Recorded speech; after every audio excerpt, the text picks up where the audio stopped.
What's going on, everybody? TNA No Surrender 2012 just ended, and I'm not gonna lie, I was impressed.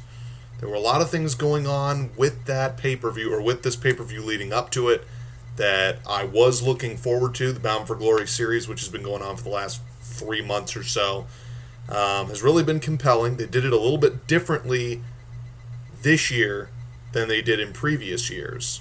And that was that the winner got to choose their opponent instead of that weird system they had last year where it was like points were all the way up to the Bound for Glory series semifinals. It was just weird and confusing, and I don't know how Bobby Roode ended up coming out on top last year, but that's just the way it is. I have the lineup card over here to my left that I'll be reading off of for the results and giving you a match-by-match analysis of what I thought was a pretty decent pay-per-view. First match of the night was one of the semifinal matches in the Bound for Glory series between Jeff Hardy and Samoa Joe. I'm glad they started with this match because, well, you want excitement to start it off, and I'm glad they didn't start with the X Division belt because it seems like every pay-per-view they start with that, so I'm glad they decided not to. So with that said, as soon as they did one match, I knew the other match was going to be right after it to make it fair to the competitors. So the first match was Jeff Hardy and Samoa Joe. Relatively short match, especially for these two guys. I thought they could have had a little longer of a segment. There were some dry segments in this pay-per-view, and they could have filled it with 5 more minutes of this match, maybe even 10 more minutes of this match, and I would have been pleased. Jeff Hardy ends up coming out on top as Samoa Joe puts him in the Muscle Buster, and then Jeff Hardy kicks out and then puts on that submission hold that they keep calling the Anaconda Vice, but is different from CM Punk's. So I don't know why they're calling it that, but regardless, Joe tries to get out of it. Jeff Hardy rolls him over 1, 2, 3. He's in the finals. So, again, a little bit too short of a match for my liking, but I digress. Second match on the card was the second semifinal match between Bully Ray and James Storm. James Storm, as I said before, got the number 1 seed, was able to pick his opponent. He picks Bully Ray instead of the injured Samoa Joe, and then Jeff Hardy, who I guess matchup-wise maybe he didn't think he had as good of a matchup with Jeff Hardy as he did Bully Ray. This match was longer than the first one, which I was a little surprised by. Another thing I'm really getting sick of is Earl Hebner having every single ref bump there is. It's getting old, it's getting tired, and quite frankly, it's just pointless because you know something bad's going to happen almost every Earl Hebner match, and it's just getting dumb. In this match, there was an Earl Hebner bump, and then some ref named Stifler, which I'm not even going to go into that. He also takes a bump. Then Earl Hebner takes another bump. So we had 3 ref bumps with 2 refs. 3, 2. See, I can count. 3 ref bumps, 2 different refs.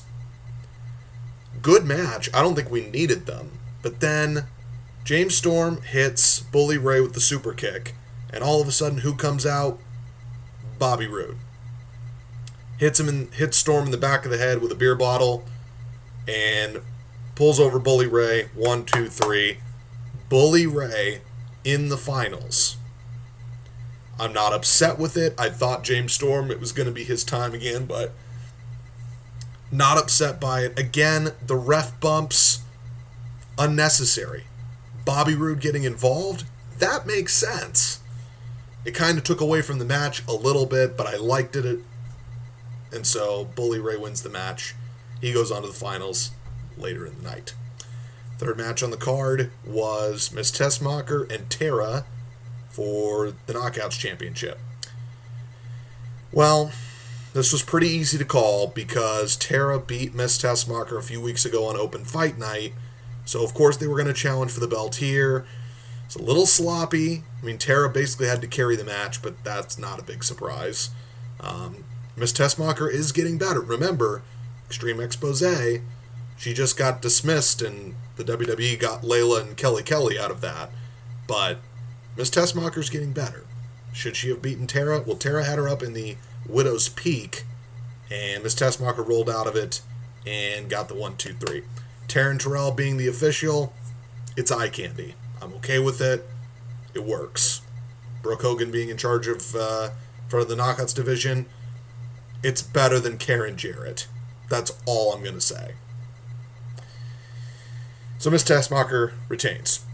Then there was the really pointless match of the night, and that was Austin Aries coming out and challenging any member of the Aces and Eights. Speculation is that it's Luke Gallows. Who cares?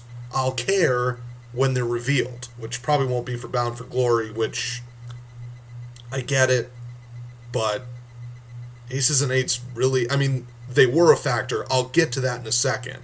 They were a factor, but I digress. Anyway, so Aces and Eights comes out after Austin Aries looks like he's about to demask what seemingly everybody thinks is Luke Gallows from the Aces and Eights.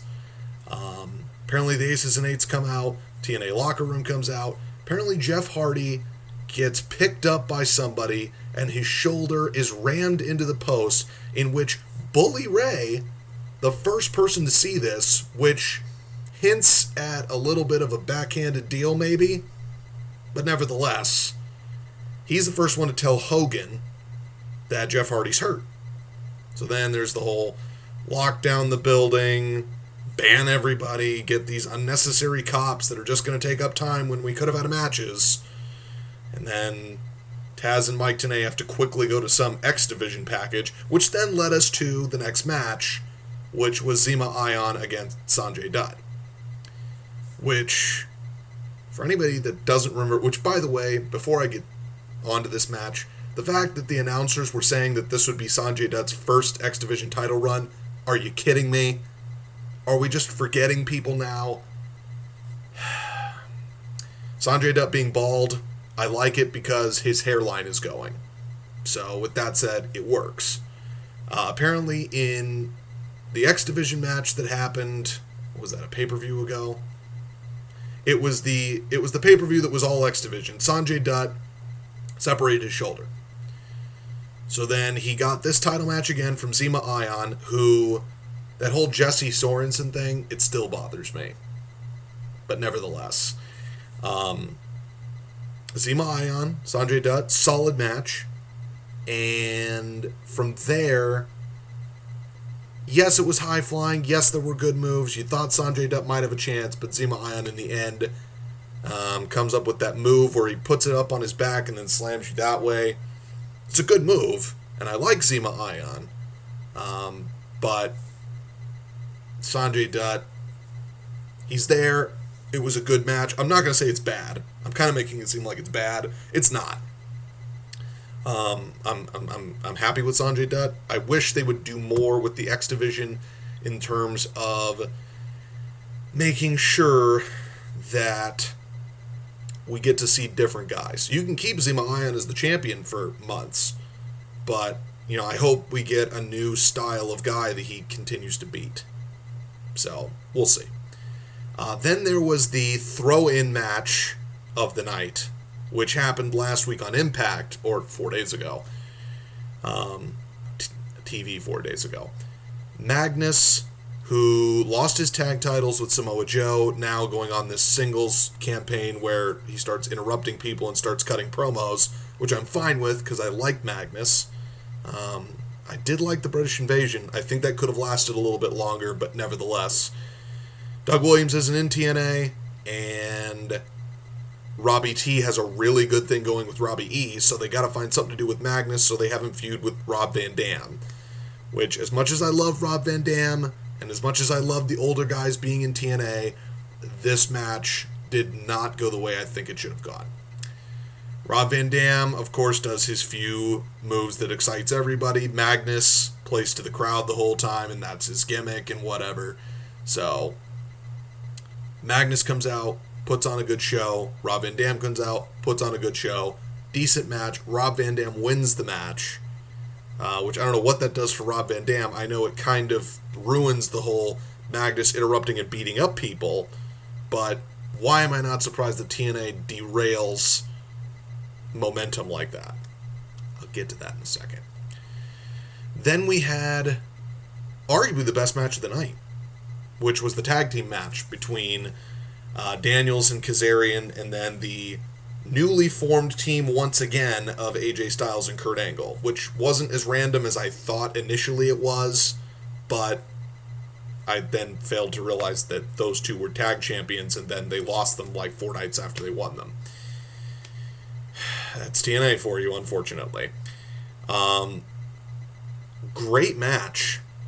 All 4 of those guys super talented. Kurt Angle's one of the best in-ring performers to date. So is AJ Styles. Christopher Daniels, I think, has been very overlooked and very underrated for most of his career, as is Kazarian. All 4 of those guys, very talented, to say the least. And they proved it in the ring tonight. Every one of them had their flash moves. Every one of them took some pretty bad bumps. Bad as in not poorly executed, but they took some bumps, to say the least. And then, of course, the underhanded tactics of Daniels and Kazarian. They win, they retain the belts, which it makes sense because then their feud with Hogan can continue. Meanwhile, AJ Styles can go back to feuding with them, and Kurt Angle, maybe he just needs to go to MMA already. I don't know. Dave Bautista's already there. Dave Bautista's in a new movie, by the way. I'll get to that. No, actually, I won't. He's in the new Riddick movie. Maybe Angle can do River of Darkness Part 2. Just kidding. No one needs to go through that again. And no, don't get Kevin Nash or Sid Vicious on the phone either.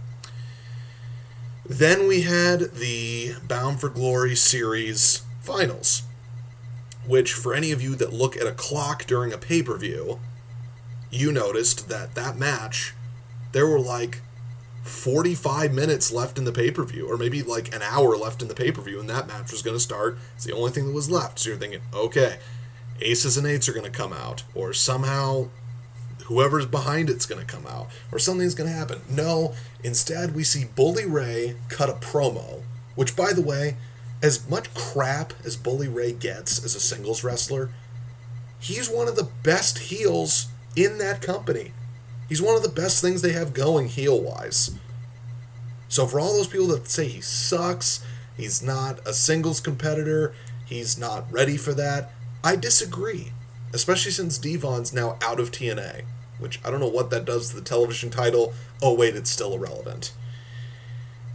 Much like a lot of the mid-card belt titles in both companies. Actually, in every company. The Ring of Honor one's the only one that makes sense. So Devon's gone, which means Bully Ray doesn't have to deal with that. So I'm okay with him being in this spot. So all the coverage for half the night is that Jeff Hardy's not going to wrestle. So Hulk Hogan comes out after Jeff Hardy's music hits, and Jeff Hardy doesn't come out. Well, Hulk Hogan starts to talk to Bully Ray and says, well, you've got a choice. You can either have the ref count to 10 and you can win it that way, or you can wait 4 days and do it on Impact, and you and Jeff Hardy can actually have a fight where Jeff Hardy's not injured. Jeff Hardy comes out, limps out.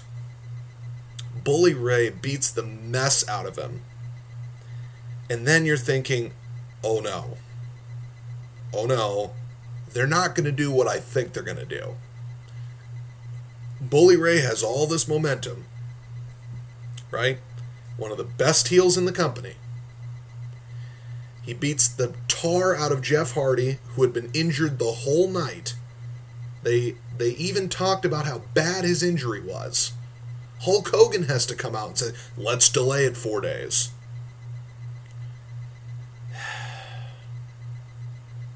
You know where this is going, right? Jeff Hardy starts to fight back. I think they both hit their finishers like 3 times each, and each guy kicked out. And then finally, after Jeff Hardy hits his 3rd finisher in the match, he pins Bully Ray. So now, if I look at Bully Ray, I look at him and say, he couldn't beat a crippled guy. All this momentum, all these good things. I'm not saying Bully Ray Austin Aries would put butts in seats like Jeff Hardy Austin Aries would. But you've basically killed the guy's momentum. I don't get it. Where does Bully Ray go from here? Jeff Hardy still sells merchandise. Jeff Hardy still loved by the kids. This reminds me of what TNA did with Mr. Anderson. They push him, they push him, they push him. Now with Anderson, they gave him the belt, and then he lost it. Then he's in the hunt. Then he never lost it because he lost it in a triple threat. I have a feeling Bully Ray will be relevant, but now the only way it makes sense for Bully Ray to stay relevant is for him to be a part of Aces and Eights now. Which, that's going to be a dead end at some point. I don't know. Recap. Jeff Hardy and Bully Ray, they win their matches. They're in the finals later in the night. Miss Tessmacher retains the Knockouts title. There was the Austin Aries arm breaker fight, which was pointless. Zema Ion defends against Sanjay Dutt. Rob Van Dam beats Magnus. Daniels and Kazarian retain. Now, one last point I want to make for this video is that if anybody saw the cover of the ad they were running for Bound for Glory, which is at Grand Canyon University in Phoenix, which is great for Phoenix, great for TNA. It's still in a small venue, I get it, but here's the thing. Okay. On the photo, okay, it says Kurt Angle, AJ Styles. We know Gail Kim's going to have a title match because she's going to face Miss Tessmacher. They wouldn't have her on there if she didn't have a match. So I can tell you right now, it's going to be Gail Kim and Miss Tessmacher for the Knockouts title at Bound for Glory. It's going to happen. We have Austin Aries versus Jeff Hardy, right? We know Aces and Eights are going to be involved, and we know there's going to be some tag match and probably some X Division match. Here's my point.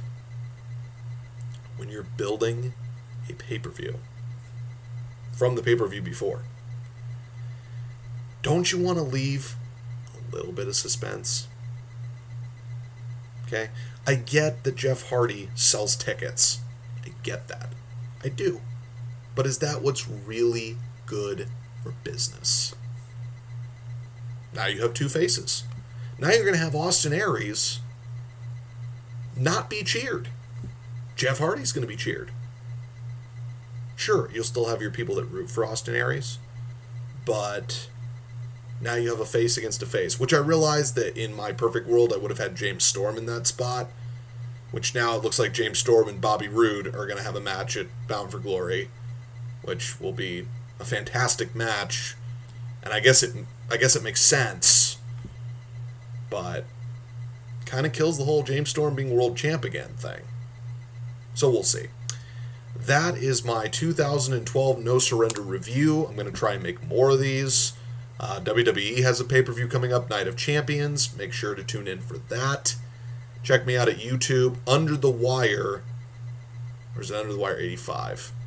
It's one of the two. I always change them. Anyway, check out my page. I'm going to have more of them.